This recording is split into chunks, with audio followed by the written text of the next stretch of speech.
দেখো, এই ফ্রি ফায়ারটা সামান্য একটা গেম হলেও এটা যে অনেক মানুষের জীবন পরিবর্তন করে দিয়েছে, আবার অনেক মানুষের জীবন যে ধ্বংস করে দিয়েছে, এটা আমাদের সকলেরই জানা। তবে সামান্য এই গেমটা যে গোটা একটা পরিবারকে আবার নতুন করে জীবন দান করবে, এটা আসলে সকলের অজানা ছিল। হ্যাঁ বন্ধুরা, আজকের গল্পটি এমনই একটা পরিবারকে নিয়ে যারা এই ফ্রি ফায়ার গেমটাকে একেবারেই সহ্য করতে পারতো না, বরং তাদের সন্তান যখন এই গেমটা খেলতো তারা আরো উল্টো বকাবকি করতো।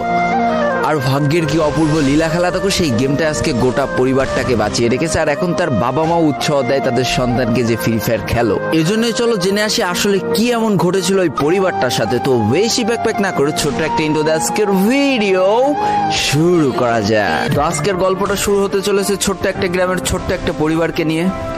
বাবা মা এবং তাদের দুই সন্তান অর্থাৎ দুই ভাই, ছোট্ট একটা পরিবার, খুব সুন্দরভাবে তাদের জীবনযাত্রা চলে যাচ্ছিল।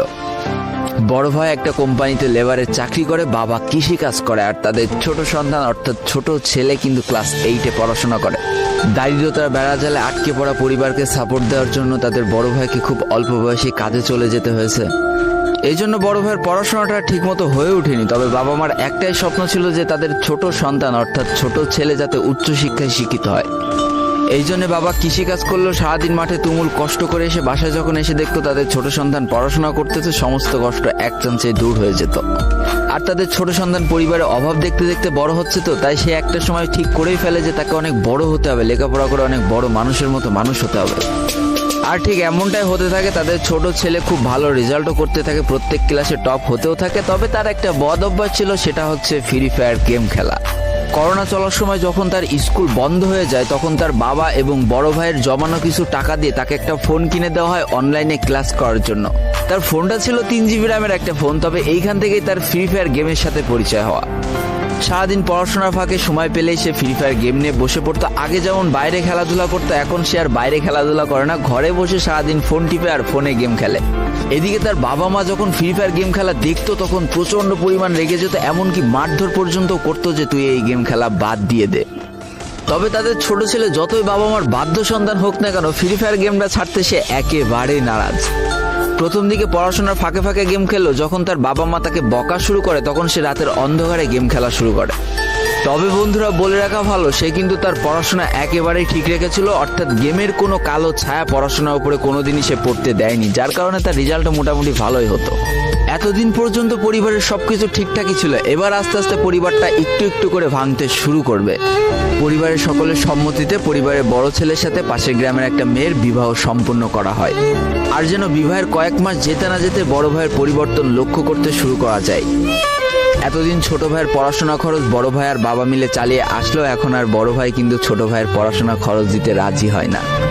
তবে তাতেও খুব একটা ফারাক পড়ে না, কারণ তাদের বাবা এখনো শক্তভাবে তাদের পরিবারটাকে ধরে রেখেছে, অর্থাৎ বাবা কিন্তু কৃষিকাজ করে তাদের পরিবারটা খুব সুন্দরভাবে চালিয়ে নিচ্ছিল। তবে বলে রাখা ভালো, হাতের 5টা আঙুল যেমন এক হয় না, পরিবারের প্রত্যেকটা সন্তানের মন মানসিকতাও কিন্তু এক হয় না। কিছুদিন পর বড় ভাই পুরোপুরি আলাদা হয়ে যায়, তার বউকে নিয়ে নতুন করে সংসার তৈরি করে। এমনকি একটা পর্যায়ে যে বড় ভাই তার পরিবারকে অস্বীকার করে দেয়, অর্থাৎ একটা টাকাও আর পরিবারে দিত না, সমস্ত টাকা সে নিজের সংসারেই খরচ করত। 4 জনের পরিবারটা ভেঙে যে এখন 3 জনের পরিবার হয়ে গেল, বাবা মা আর তাদের ছোট সন্তান।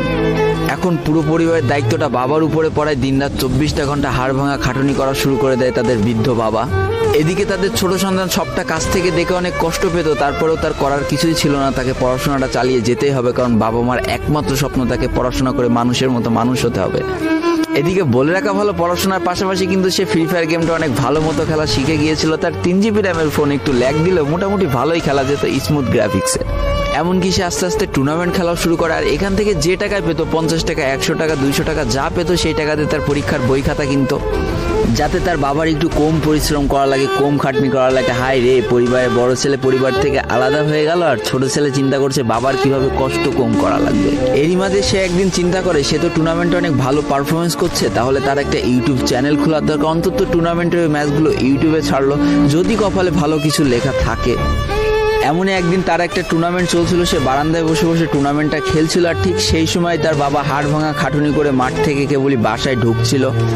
এমন সময় তার ছেলের পড়াশোনা বাদ দিয়ে গেম খেলা দেখে বাবা প্রচন্ড পরিমাণ রেগে যায়, আর ফোনটা ধরে একটা আছাড় মেরে দেয়, যার কারণে তার ডিসপ্লেটা ফেটে যায়। সেদিন সে ভাঙা ফোনটা আঁকড়ে ধরে অঝরে কেঁদেছিল, তার সমস্ত স্বপ্ন যেন এক নিমিষেই শেষ হয়ে গিয়েছিল। তারপরে সে স্কুলে যাওয়ার জন্য যে টাকা পেত সেই টাকাগুলো জমিয়ে জমে একটা সময় তার ফোনের ডিসপ্লেটা ঠিক করে, আর ডিসপ্লে ঠিক করতে 1500 টাকা লেগেছিল, আর সময় লেগেছিল প্রায় 4.5 মাস। আর এই 4.5 মাসে সেই ইউটিউব চ্যানেলের যে জিমেলটা ছিল সেই জিমেলটাও সে ভুলে যায়, অর্থাৎ তার ইউটিউব চ্যানেলটাও নষ্ট হয়ে যায়। কিন্তু পরিবারের ছোট সন্তানরা একটু ঘাটতারা হয়, কোনোভাবে কোনো কিছুতে হার মানতে রাজি হয় না, যেমন আমি। তাই সে আবারও ফ্রি ফায়ার খেলা শুরু করে, আবারও নতুন করে ইউটিউব চ্যানেল খোলা শুরু করে। সবকিছু মোটামুটি ঠিকই চলছিল, পড়াশোনাও সে আগের মতোই চলতেছে, এইদিকে টুর্নামেন্টও চলতেছে, এইদিকে ইউটিউবে আস্তে আস্তে তার সাবস্ক্রাইবারও বাড়া শুরু করে, একটা দুইটা এমন করতে করতে। কিন্তু হঠাৎ করে তাদের পরিবারটা জীবনের সব থেকে বড় একটা ধাক্কা খায়। যেহেতু তাদের বাবা কৃষিকাজ করে তাদের পরিবার চালাতে হিমশিম খাচ্ছিল, পরিবারের এত প্রেশার, 24 ঘন্টা হাড় ভাঙা খাটুনি করতে করতে একটা দিন হঠাৎ করে উনি প্যারালাইসিস হয়ে যায়। তার ডান পাশের হাত এবং পা পড়ে যায়, যার কারণে সে একেবারে অক্ষম হয়ে পড়ে। আর এটাই ছিল মোটামুটি ভালোই হতো। এতদিন পর্যন্ত পরিবারের সবকিছু ঠিকঠাকই ছিল, এবার আস্তে আস্তে পরিবারটা একটু একটু করে ভাঙতে শুরু করবে। পরিবারের সকলের সম্মতিতে পরিবারের বড় ছেলের সাথে পাশের গ্রামের একটা মেয়ের বিবাহ সম্পন্ন করা হয়। আর যেন বিবাহের কয়েক মাস যেতে না যেতে